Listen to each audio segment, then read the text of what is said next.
Ah, there's my General Electric portable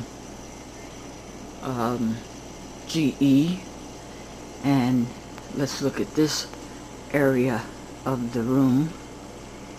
And I've got the Isley Brothers, and I've got some records up on the wall. ABBA is not one of my favorites, and somebody over there called, I don't even know who they are. And then here's one without a label at all. It's just the vinyl itself. I'm looking into seeing if I can get my own vinyl press so I could play my own vinyl records. I've been checking that out. But what I have here today, I went to the thrift store yesterday, and I got $5 for $1 with Al Wilson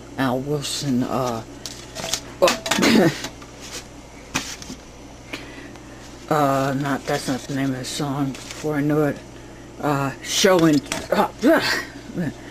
the name of the song is Show and Tell. You remember Show and Tell? Just it might. We'll see if we can get by with that, you know. And here we got I know this is owned by Sony now, Columbia. Gary Bucket in the Union Gap, Over You. We're not going to be playing it. And I got George Michael, which is owned by Sony. This Columbia is not owned by Warner Brothers. Sony owns Columbia, I think, right now, somehow. And I heard somebody say something about songs from the 1920s. The law of copyright didn't come out to 1927 or 1928, so all that kind of music before that time is supposed to be free domain. So I'm really wondering why and how they're getting by with saying it's their music. Did they buy the rights from the music from the 1920s?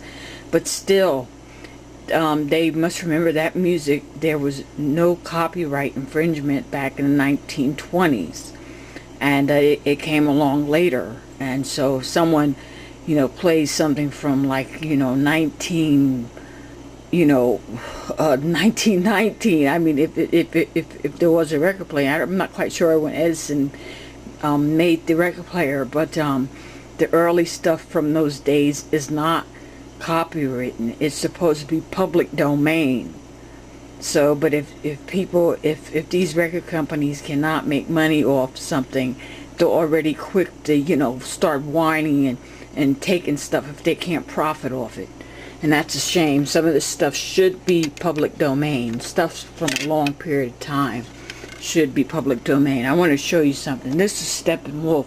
I got this for $5 for $1 yesterday. I got some tapes too. You know, I got some of the kind of tapes I usually get. And I got ladies in jazz, which is good. They got all the lady jazz groups on cassettes. And I bought this little thing that looked like a subwoofer.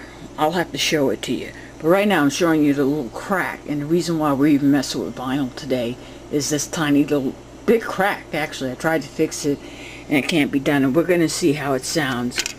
I'm playing it on my realistic portable little record player here. I'm not using these speakers because they buzz and make funny noise. They're made of plastic and they make funny noises, so I hooked them up to 2 other different speakers. So here we go. Now I'm gonna have to put this like